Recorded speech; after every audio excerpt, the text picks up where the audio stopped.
हम आपको प्रसंग सुनाते हैं।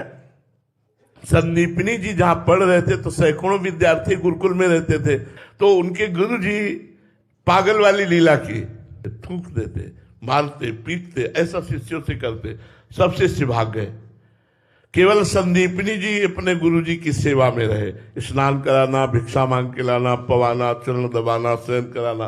कुछ दिन बाद वो उन्माद शांत हो गया तो उन्होंने कहा, और विद्यार्थी कहाँ गए?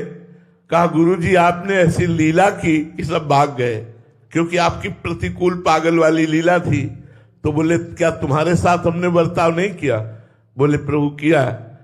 तो बोले, तुम क्यों नहीं भागे? बोले, प्रभु ये तन आपका, ये मन आपका, ये प्राण आपका, आप मारे, थूके, जो चाहे करें, प्रभु आपका। और फिर आपको भिक्षा कौन पवाता, फिर आपको स्नान कौन कराता? इसलिए गुरुजी हम नहीं गए। गुरुजी के आंसू आ गए और कहा, बेटा मैं अपने तपस्या और भजन के प्रताप से परम धाम भगवान को प्राप्त करूंगा, लेकिन मैं आशीर्वाद देता हूं, परम धाम परब्रह्म परमात्मा स्वयं तुम्हारा शिष्य बनेगा आके। तो संदीपनी जी ऊंचे आसन पर बैठते थे और भगवान श्री कृष्ण बलराम नीचे बैठ करके उपदेश सुनते थे। जिनकी श्वासों से वेदों का प्रादुर्भाव हुआ, वो भगवान वहां हाथ जोड़े सुन रहे और संदीपनी जी उपदेश कर रहे। ये गुरु सेवा का प्रताप।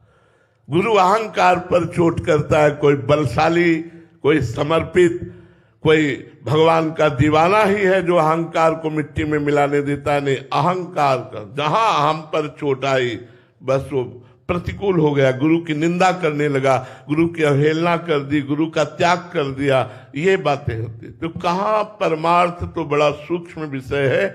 गुरु की कृपा प्राप्त हो जाए बहुत बड़ी बात है। गुरु की कृपा प्राप्त हो गई तो हरि अधीन हो गए।